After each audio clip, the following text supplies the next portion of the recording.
Particular, तो वो भी पूछ सकता है। अब मैं यहीं से थोड़ी सी बात करूँगी एस्ट्रोलॉजी की। एस्ट्रोलॉजी में कुछ कुछ चीज़ें बहुत ज़रूरी होती हैं, जैसे मैंने हमेशा आप लोग को बताया, आज फिर से रिपीट कर दे रहा हूँ, क्योंकि थोड़ा सा 11th हाउस की बात करूँगी, थोड़ा सा 4th हाउस की बात करूँगी, थोड़ा सा 9th हाउस की बात करूँगी। क्यों बात करूँगी, आप समझने की कोशिश कर रहा हूँ। क्यों, अभी मैंने कुछ बच्चों की कुंडली देखी, उन बच्चों की कुंडली में कुछ कुछ चीज़ें थी। कई बार मैं लोगों को नहीं बताती हूँ, क्योंकि अच्छा नहीं लगता है कि जब कुछ बता दो तो एक होता है ना, वहम का कोई इलाज नहीं होता। आप चीज़ें सर्कमस्टांसेस उसी कुंडली में या उसी कंडीशन में क्या होता है। अभी देखो मेरे सेंटर में अंदर चिड़िया आई है, बहुत अच्छा लग रहा है। तो होता क्या है कि उसी कुंडली उसी कॉम्बो में एक इंसान अगर उसको अलाइन कर लेता है तो बहुत अच्छी ज़िंदगी जीता है, और एक इंसान अगर अपनी चीज़ों को अलाइन नहीं कर पाता तो फिर अच्छी ज़िंदगी नहीं जीता है। ठीक है, ये हमेशा याद रखिए। इसलिए मैं आप लोग को हमेशा बोलती हूँ कि जो हमारे हैं ग्रह नक्षत्र प्लेस्ड है, हमारे जो पैदा हुए हैं हमारे उसके हिसाब से मिले हैं, but we can align that. हम बदलाव ला सकते हैं, बदल नहीं सकते हैं, क्योंकि जिस वक्त हम पैदा हुए थे, क्या हम अपना जन्म समय बदल सकते हैं? क्या हम अपने माँ बाप भाई बहन जितने भी रिश्ते हमारे आते हैं बाय बर्थ, तो किसी रिश्ते को बदल सकते हैं? नहीं, बट हम अपना नज़रिया बदल करके उनमें बदलाव ला सकते हैं। तो ये चीज़ें होती हैं। तो 11th हाउस का मैं क्यों बता रही हूँ कि मैंने आप लोग को एक बार और भी बताया होगा, जो लोग भी डिप्रेशन के पेशेंट हैं उन लोग को बहुत ज़्यादा सोशल होना चाहिए, क्योंकि सोशल होने से डिप्रेशन की प्रॉब्लम सॉल्व हो जाती है। हमारे एस्ट्रोलॉजी का कंसेप्ट है। अब 11th हाउस जो होता है वो हमारे यहाँ इच्छा पूर्ति का घर बोला जाता है। जैसे मैंने आप लोग को पहले भी बताया कि अगर उसमें प्लैनेट्स बहुत ज़्यादा होते हैं तो वो भी परेशानी देता है, क्योंकि हर चीज़ इच्छाएं डेवलप होंगी, और इच्छाओं की वजह से, मोह की वजह से, बोलते हैं ना माया की वजह से हम लोग इस दुनिया में फंसे हुए हैं। तो हद से ज़्यादा जितनी माया होती है, जितना मोह होता है जिस भी इंसान के अंदर, ऐसा नहीं है मेरे अंदर मोह नहीं है, पर वक्त के साथ काफ़ी मोह कम हो गया या बहुत सारी चीज़ों की समझ में आ जाती है। तो मोह जितना होता इतना इंसान दुखी रहता है, क्योंकि हमारा अल्टीमेट एम है ना कि सुख रहना, खुशी रहना, संतुष्ट रहना। तो जब जिस इंसान के अंदर बहुत ज़्यादा मोह रहेगा तो सुखी नहीं रह पाएगा। अब 11th हाउस में जो प्लैनेट बैठा है, जैसे हम ही आप होते हैं जब बैठते हैं तो हमेशा अपने सामने वाले को देखते हैं, तो 11th हाउस में बैठा हुआ प्लैनेट हमेशा सामने देखेगा। मीन्स थोड़ा सा एस्ट्रोलॉजी जो लोग जानते हैं वो उनको पता होगा, 5th हाउस को देखता है। तो इसलिए 11th हाउस में अगर बहुत ज़्यादा प्लैनेट प्लेस्ड होते हैं ना, तो कई बार बहुत ख़राब हालत भी देता है। क्यों? या तो ऐसे इंसान के बहुत ज़्यादा दोस्त होंगे और बैठ कर के दिन भर उन्हीं यार दोस्तों की सेवा में लगा रहेगा, या तो ऐसा होगा कि मतलब यार दोस्तों से एकदम पक गया होगा, तो कोई मतलब ही नहीं रखा, मतलब या तो बहुत दोस्त होंगे तो बिल्कुल भी दोस्त नहीं होंगे। पहली बात। दूसरी बात क्या है कि चूंकि 5th हाउस को देख रहा है, 5th हाउस आपका शिक्षा का घर है, आपके संतान का घर है, प्यार मोहब्बत का घर है। अब 11th हाउस आपके यानी सोशल सर्कल, आपके सोशल सर्कल अगर बहुत ज़्यादा बड़ी है, दिन भर बैठ कर सोशल सर्कल में लगे, चाहे बच्चा हो चाहे बड़ा हो, तो फिर क्या होगा कि आप अपनी शिक्षा पर काम नहीं कर पाओगे। आप पढ़ाई लिखाई, तो अगर आपके बच्चों की कुंडली में इस तरह का है कि 11th हाउस में बहुत सारे प्लैनेट प्लेस्ड हैं, या 11th हाउस में कोई प्लैनेट प्लेस्ड है, तो उसकी उस बच्चे के उस प्लैनेट के हिसाब से सोशल सर्कल बहुत सेलेक्ट करके रखिएगा। मतलब उस सोशल सर्कल पर आपका ख्याल रखना चाहिए। जैसे बताऊँ, मान लो 11th हाउस में राहु है। अब राहु जी तो हमारे वैसे ही हर चीज़ के ऊपर एक इल्यूजन टाइप का बना देते हैं, भ्रम आ जाता है। जैसे है ना कि अभी मैं आपके सामने हूँ, यहाँ पर एक कर्टन लगा दो तो दिखाई दूंगी नहीं, रहूँगी मैं तब पर भी सामने। तो ऐसे ही राहु जी जो कहते हैं, आपकी जो आत्मा है, जो आपकी सोच अंदर की समझ है ना, उस पर एक लेयर लगा देते हैं, तो आपको कोई बात समझ में ही नहीं आती है। तो वहाँ पर बहुत ज़्यादा ख्याल रखने को केस होता है, क्योंकि राहु जी हैं तो 5th हाउस को देखेंगे तो डिस्टर्ब करेंगे। तो सोशल सर्कल अपने बच्चों को सिलेक्ट करना चाहिए। क्यों बता रही हूँ, यहाँ से मैं आपको आयुर्वेद का कंसेप्ट बता रही हूँ। बच्चे जो होते हैं आजकल के, खास करके टीनेज के बच्चे, हमारे टाइम में चूंकि पेरेंट्स का ज़्यादा बहुत ज़्यादा असर होता था, तो बच्चे उतनी मनमानी नहीं करते थे। आजकल बच्चे अपने दोस्तों की वजह से बहुत ज़्यादा चलते हैं। बहुत सारे लोग को देखते हैं ना कि वो लाइफ लॉन्ग अपने दोस्तों के हिसाब से होता है। जैसे 11th हाउस का लॉर्ड अगर 4th हाउस में प्लेस्ड हो, तो ऐसा इंसान जहाँ रहेगा तो उसकी सोशल सर्कल उसकी ज़िंदगी को अफेक्ट करेगी, तो घर परिवार भी उसका सोशल सर्कल से अफेक्ट होगा। तभी मैं पढ़ाई की बात कर रही हूँ और साथ में बीमारी की बात कर रहे हैं। अब 11th हाउस में उस बंदे का था कुछ हिसाब किताब, तो उसका क्या है कि दोस्तों ने बोल दिया कि भाई देर रात जाग करके पढ़िए तो पढ़ाई अच्छे से होगी। अब बच्चे ने क्या करना शुरू किया, देर रात जागा। तो आयुर्वेद के हिसाब से आपको पता, देर रात जागोगे तो वात पित्त का प्रकोप होगा। ऐसे जितने लोग होते हैं, जो लोग देर रात जागते हैं, उनको क्या होता है बाद में कॉन्स्टिपेशन की वगैरह तकलीफ होगी। क्यों? सुबह टाइम से नहीं सोकर उठेंगे तो उस चीज़ के हुआ वात पित्त का प्रकोप होगा, तो अंदर गर्मी भी बढ़ेगी, अंदर रुक्षता भी कॉज होगी, तो ताकत आपके लॉन्ग टर्म में नहीं रहेंगी, और साथ में आपका ये जो शरीर है वो बीमारियों का घर बन जाएगा। डार्क सर्कल्स वगैरह बहुत हो जाएंगे, और खास करके रात में जो लोग जाते हैं फिर फालतू फालतू काम भी टीनेज के बच्चे करते हैं। ठीक है, और समझ रहे होंगे सारे कोई। तो प्लीज़ इस बात को, अपने बच्चों का ख्याल रखिए, अभी तो मैं बहुत एकदम क्लियर कट कहती हूँ कि बच्चों की दिनचर्या बनाइए सही से, रात में टाइम से सोएं, सुबह टाइम से उठें, शुद्ध सात्विक आहार लें। इन सारी चीज़ों का बच्चों को बहुत ज़्यादा ख्याल रखना है, क्योंकि जैसा आहार लेंगे उसी हिसाब का उनका थॉट प्रोसेस होगा। और नहीं तो थॉट प्रोसेस में अगर बहुत राजसिक भोजन अपने बच्चों को आप दे रहे हैं, बहुत तामसिक भोजन देंगे, अगर तमस वाली भोजन बहुत भारी भारी चीज़ें दे रहे हो जो आयुर्वेद का तमस वाला हिसाब किताब है, तो उसके ऐसा क्या होता है, बच्चे के अंदर ज़्यादा सोचने समझने की क्षमता नहीं होगी। राजसिक में क्या होता है कि बहुत ज़्यादा एक्टिविटी, एंजाइटी बहुत ज़्यादा लेवल बढ़ जाता है और बच्चे मास्टरबेट बहुत करते हैं। मैं क्यों बात कर रही हूँ, क्योंकि टीनेज के बच्चों को जो भी यहाँ पर प्रैक्टिशनर है उस तरह के पेशेंट देखते होंगे, और कई बार हम नहीं बोल पाते हैं अपने भी बच्चों से इस तरह की चीज़ें, है ना, क्योंकि हमारा वो सोशल डायलेमा दिमाग में रहता है। तो मैं यहीं से बता रही हूँ, तो अपने बच्चों को ही सोने उठने का टाइम बहुत ध्यान दीजिए, खाने पीने का, और कंट्रोल करने करिए। और कंट्रोल करने में ये नहीं कि आप बच्चे को मारोगे या पीटोगे, वहाँ पर एक चीज़ और चीज़ है ना कि धैर्य बहुत रखना है बच्चों को पालने में। धैर्य रख करके ही पाल पाएंगे, तभी कर पाएंगे, अदरवाइज जनरेशन बहुत ख़राब हो रही है। मैं हमेशा अपने आसपास के सराउंडिंग के लोगों से कहती हूँ कि आगे लाइफ कोच की बहुत ज़्यादा ज़रूरत है।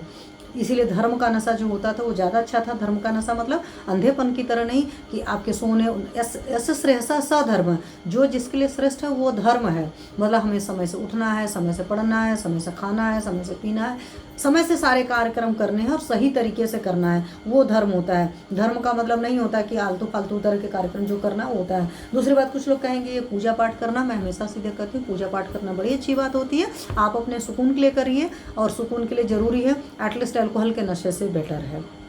वहाँ पर भी एकदम ओपनली प्लेटफॉर्म पर बोल रही हूँ कि आपके अल्कोहल के नशे से बेटर है आपके फालतू और चीज़ें जो करते हैं, ड्रग लेते हैं, ये सब सारी चीज़ों से, अगर आप कीर्तन करते हो, सत्संग करते हैं, जिस कम्युनिटी में जो भी इस तरह के धर्म की चीज़ें होती हैं, अगर आप वाकई वहाँ मन लगता है, क्योंकि वहाँ पर भी ऐसा होता है, मैंने देखा 10-20% पॉपुलेशन ऐसी होती है सिर्फ दिखावे के लिए आती है या सिर्फ टाइम पास के लिए आती है, और जो सिर्फ दिखावे के लिए आते हैं, टाइम पास के लिए आते हैं, उनको कोई भी सुकून नहीं मिलता है। ये भी मैं बता दे रही हूँ। तो अपने बच्चों को, जैसे शिवानी जी एक बात बोलते हैं, मैं उस बात को बहुत अच्छी तरीके से मानती हूँ, अगर अपने बच्चे को दे सकते हो ध्यान, तो ध्यान दीजिए, मेडिटेशन कराइए।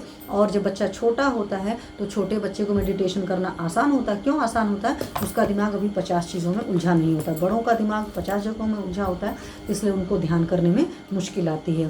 ठीक है, तो इस बात का प्लीज़ ख्याल रखें। तो मैंने 11th हाउस की बात इसीलिए किया था कि 11th हाउस में किसी के भी बच्चे की कुंडली में प्लैनेट है तो प्लीज़ थोड़ा सा अवेयर रहिए, या वो प्लैनेट कहाँ बैसा है उस हिसाब से भी ज़रा देखिए, है ना। तो आपको अपने बच्चे के सोशल सर्कल को बहुत समझना है। अगर मान लो बहुत अच्छा प्लैनेट है, अच्छी कंडीशन में बैठा हुआ, तब तो चिंता करने की ज़रूरत नहीं। लेकिन अगर वो अच्छी कंडीशन में नहीं बैठा है तो आपको अपने बच्चे के सोशल सर्कल को बहुत ध्यान देना है, क्योंकि बच्चों के अंदर बहुत सारी गलत आदतें उनके सोशल सर्कल की वजह से आती है। उसकी वजह से उनका शरीर तो कमज़ोर होता ही कमज़ोर होता है, पढ़ाई लिखाई इफेक्ट होती है, उनका हेल्थ भी बर्बाद होता है। इस वजह से बता रहे हैं, ठीक है, क्योंकि 11th हाउस का बैठा हुआ प्लैनेट 5th हाउस मतलब एजुकेशन को अफेक्ट करता है। उसी बात से अगर एक चीज़ की और बात करें तो 4th हाउस में जो भी प्लैनेट बैठा होता है, 4th हाउस मतलब हम जहाँ रहते हैं, हमारे आसपास की सराउंडिंग जो है उससे हमारा ऑरा बनता है। तो हमारे जो ऑरा है उसमें हमारे आसपास कैसे लोग हैं, इस बात का हमें बहुत ख्याल रखना। मतलब हमारे सोशल सर्कल में कैसे लोग हैं, हमारे घर में कैसे लोग हैं, और हमें अपना खुद का सेल्फ ऑरा कैसे रखना है। क्योंकि 4th हाउस में जो प्लान, मैंने आप लोग को बताया था ना कि 4th हाउस में जो प्लैनेट प्लेस्ड है सीधे 7वीं दृष्टि 10th हाउस को देगा। तो 10th हाउस को देगा तो आपका कैरियर वहाँ से डिसाइड होता है। तो 4th हाउस में अगर प्लैनेट्स की पोजीशन अच्छी नहीं है तो प्लीज़ अपने एस्ट्रोलॉजर के पास जाइए, वो आपको कुछ कर्मा अलाइनमेंट बताएंगे। मीन्स कहते हैं ना, नज़रिया बदलता है। एस्ट्रोलॉजर सिंपली ये होता है कि आपको ये काम को इस तरीके से कर लो या इस वक्त कर लो। तो ये जो डिसीजन होता है वो आपकी दशा अंतर दशा से बदलती है कि कब अपने मूड को चेंज करना है, अपने नज़रिए को चेंज करना है, और नज़रिए को किस डायरेक्शन में चेंज करना है।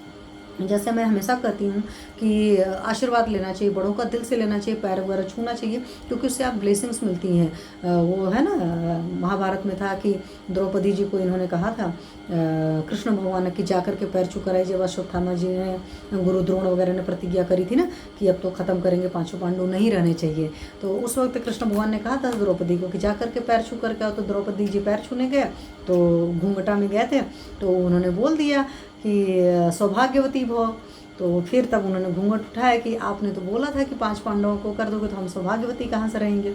तो हमेशा ब्लेसिंग्स लेने की कोशिश करिए, अपने बड़ों के पैर छूइए। और सबसे बड़ी बात है, अपने बच्चों को सिखाइए दिल से छूना है।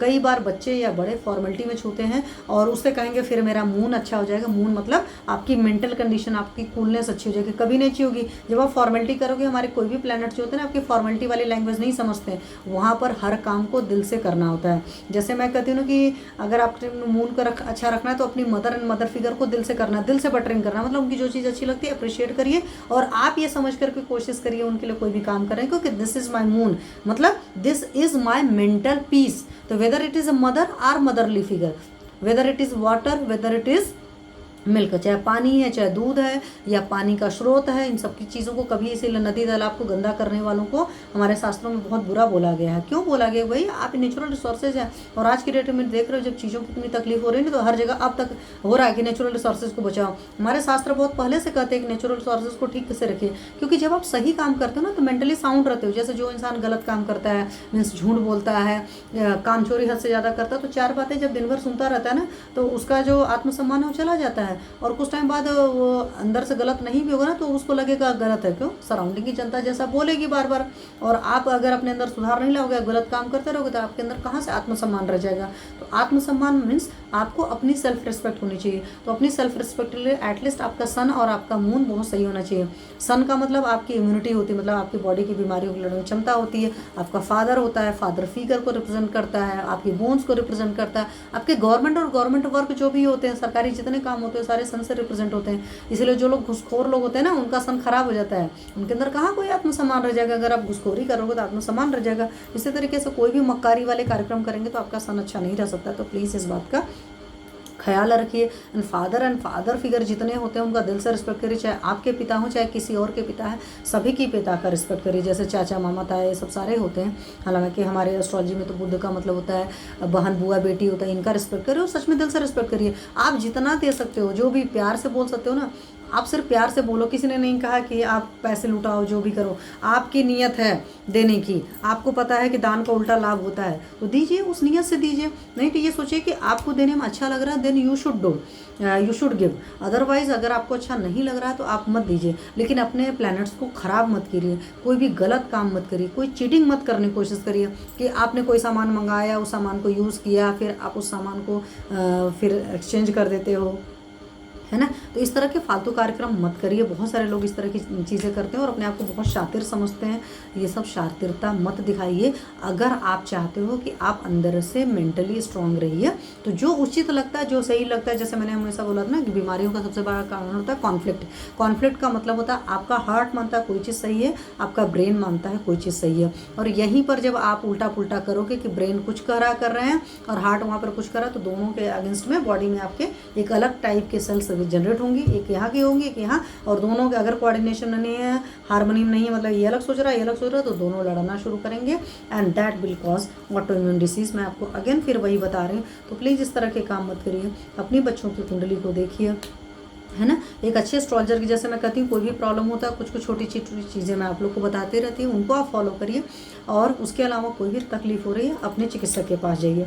उसी तरीके से एस्ट्रोलॉजिकल चीज़ें मैं आज की डेट में क्यों रिकमेंड करती हूँ, क्योंकि मैंने देखा है कि कई बार आप अपनी दशा को नहीं असाइन कर पाते हो, नहीं अलाइन कर पाते हो, और अच्छी अच्छी दशाएँ आकर चली जाती हैं और फिर ज़िंदगी में टर्न नहीं होता। फिर कुछ टाइम बाद कहते हो ये दशा तो आने वाली थी, चीज़ तो मेरे साथ कुछ हुई नहीं, क्योंकि आपने उस हिसाब से अलाइन नहीं किया। अब मान लो 1 महीने बाद एग्ज़ाम है, तो 1 महीने बाद एग्जाम है, तो पक्का सी बात है पढ़ना है। अब मस्ती पार्टी करने का वक्त नहीं है ना। उसी तरीके से प्लैनेट्स के साथ होता है कि प्लैनेट की दशा आने वाली है, आपके भाग्यस की दशा आने वाली है, अच्छी दशा आने वाली है, और इसके पिछले जो 2-4-5 साल पहले से ही आपको उसकी प्रिपरेशन करनी पड़ती है। और प्लैनेट्स के केस में 2-4 दिन पहले नहीं करना पड़ता है। तो पिछली जो दशा होती है उसी दशा में हम आगे की तैयारी कर रहे होते हैं। तो इन सारी चीज़ों को कौन बताएगा आपको? हर इंसान को इतनी चीज़ें नहीं आती है। तो आप अपने एस्ट्रोलॉजर के पास जाइए, आपका एस्ट्रोलॉजर आपको बहुत बढ़िया गाइड करेगा, और आप जब उस हिसाब से काम करोगे ना, आप यहाँ देखो, मैं कभी नहीं कहती हूँ कि ये बहा दो, वो कर दो, ये रत्न पहन लो। अगर रत्न अफोर्ड कर सकते हो तो जहाँ पर पहनते हो अच्छा लगेगा। भाई गोल्ड पहनता है इंसान, जैसे मैंने खुद ही देखो मानिक पहना हुआ है, लेकिन मैं फ्रैंकली बता दूँ मेरा मानिक बहुत छोटा सा है, बिकॉज मेरी बॉडी वेट के हिसाब से मानिक नहीं है। मेरे पास पड़ा था, मुझे दिल किया पहनने का, तो मैंने कहा लाओ मैं पहन लेती हूँ। है ना। मेरे पास कोई चीज़ पड़ी है सो मैं यूज़ कर ले रही हूँ, बट इसके लिए मैं बायस नहीं हो गई, मैं इसके लिए परेशान नहीं हो गई। मान लो किसी की अफोर्डेबिलिटी कम है, नहीं पैसा है, तो मुझे नहीं मानिक पहनना है, उसके लिए स्ट्रेस पालने की ज़रूरत नहीं है। मानिक पहनने से सन अच्छा होता है। तो आप अपने फादर एंड फादर फिगर का रिस्पेक्ट करिए। आप गवर्नमेंट के साथ में कोई चीटिंग वूटिंग मत करिए, और साथ में हर पिता का सम्मान करिए, दिल से सम्मान करिए। और सुबह से समय से उठिए, जैसे सन का होता है ना कि सुबह समय से उठना है, सूरज जी सूर्योदय समय से होता है, चाहे जितने बादल हो सूर्योदय होना है, सूर्यास्त होना है, समय से होना है। तो ये जो डेली रूटीन है उस डेली रूटीन को मेंटेन करिए। सूर्य भगवान को अर्घ दीजिए, सूर्य नमस्कार करिए। आपको पता है कि जितना आप सन के कॉन्टैक्ट में आते हैं आपकी बॉडी में उतना वाइटामिन डी आता है। तो जो ओपन सर्फेसेज में बहुत मोटे कपड़े पहन करके मत लीजिए। तो आप इस तरीके से काम करोगे तो आपकी बॉडी ही तो मजबूत रहेगी। और एस्ट्रोलॉजी में या किसी भी साइंस में है, हर जगह में आप विदाउट मेडिसिन भी ठीक हो सकते हो, पर पथ्य पालन करना बहुत ज़रूरी चीज़ है। अब फालतू चीज़ें खाए रह जा रहे हो और बोल रहे हो कि नहीं हम ठीक रहेंगे, तो ऐसा नहीं हो सकता है। ठीक है, तो प्लीज़ जो भी आहार विहार जो तकलीफ़ देते हैं, सारे आहार विहार का मतलब सेवन मत करिए। जो जिस ऋतु में नहीं खाना पीना है, जैसे नहीं खाना पीना है वैसे मत खाइए पीजिए। सही तरीके से रहिए, अलाइन रहेंगे, आपके सारे प्लैनेट्स असाइन रहेंगे। जैसे सन का बता दिया, आपको मून का बता दिया। वेनस का मतलब होता है लड़कियों का सम्मान करो। वेनस का मतलब होता है जो छोटी बच्चियां होती, कन्याएं होती, उनका सम्मान करिए। केतु का मतलब होता है डॉग का सम्मान करना होता है। राहु का मतलब होता है बिल्ली का सम्मान करना होता है। हमारे यहाँ हर जगह, शुक्र के केस में और भी होता है कि गाय माँ का सम्मान करना होता है। किसी भी जानवर को मत परेशान करो या किसी भी जीव को मत परेशान करो। इसीलिए मैं नॉनवेज खाने के बहुत खिलाफ रहती हूँ, शुरू से ही, बचपन से है मेरा माइंडसेट थोड़ा अलग सा।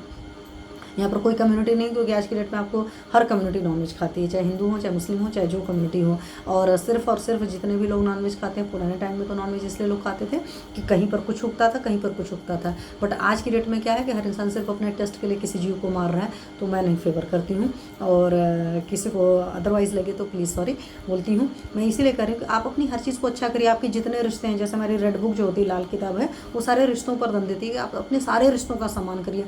चाहे आपका भाई हो, अगर अपने भाई को अच्छा रखते हैं, उनके भाई के साथ बिहेवियर बढ़िया रखते हो, भाई के लिए कुछ करता है, आपका मंगल स्ट्रांग होता है, आपका पराक्रम स्ट्रांग होता है। ठीक है, बहन बुआ बेटी के लिए कुछ अच्छा करते हो तो आपका बुध स्ट्रांग होता है। लड़कियों के लिए कुछ करते हो तो शुक्र स्ट्रांग होता है। छोटी कन्याओं के लिए करते हो तो बुध स्ट्रांग होता है। नाना नानी के लिए करोगे तो आपका केतु नाना के लिए होता है। राहु आपके दादा को रिप्रेजेंट करता है। जैसे मैंने बताया ना, किसी कुंडली में ऐसा जुपिटर राहु हो, तो जुपिटर राहु होने का मतलब ऐसे इंसान को अपने दादा का बहुत साथ मिलना चाहिए। ऐसे पेरेंट्स हों जो अपने बच्चे को दादा से दूर रख देंगे तो उस बच्चे का वो विकास नहीं हो पाएगा जितना विकास होना चाहिए। ठीक है, तो ये सारी चीज़ें होती हैं। मीन्स लाल किताब हर जगह से यही कहती है, अपने जितने रिश्ते हैं, सारे रिश्ते, चाहे आपके जो हैं ददिहाल के रिश्ते हों, चाहे ननिहाल के रिश्ते हों, अगर आप थोड़ा सा भी एस्ट्रोलॉजी जानते हो या नहीं भी जानते तो भी मैं ये कहूँगी अपने रिश्तों का दिल से सम्मान करिए। बहुत सारे लोग क्या करते हैं, सम्मान करते हैं बट वो बाहर से करते हैं। और जो शिवानी जी बोलते हैं ना कि रिश्ते तो सोच से बनते हैं, तो जो आप बाहर से बटरिंग कर रहे होते हैं ना, वो अंदर से सोच पता चलती है। बाहर से आप एक गिलास पानी किसी को जाओगे ना, प्यार से पिला दोगे तो उतने में खुश हो जाएगा। और बाहर से अगर आपने को पता नहीं ड्राई फ्रूट्स वगैरह सब ला दिया, अंदर से एनर्जी कहाँ से चले आया, अब इनको चाय भी देना पड़ेगा, नाश्ता बनाना पड़ेगा, ये करना पड़ेगा, वो करेगा, उससे कभी कुछ अच्छा नहीं होता है। तो प्लीज़ अंदर से अच्छे रहिए, अंदर से ये सारी चीज़ें करिए। और आप लोग की जो भी क्वेरी है आप उस क्वेरी को डालिए, मैं कोशिश करूँगी सॉल्व करने की, उसका आंसर देने की कोशिश करूँगी। और इसी सारी चीज़ों के साथ आज की वाणी को विराम देती हूँ, फिर मिलेंगे। सर्वे भवन्तु सुखिनः, सर्वे सन्तु निरामया, सर्वे भद्राणि पश्यन्तु, माँ कश्चित् दुःखभाग् भवेत्।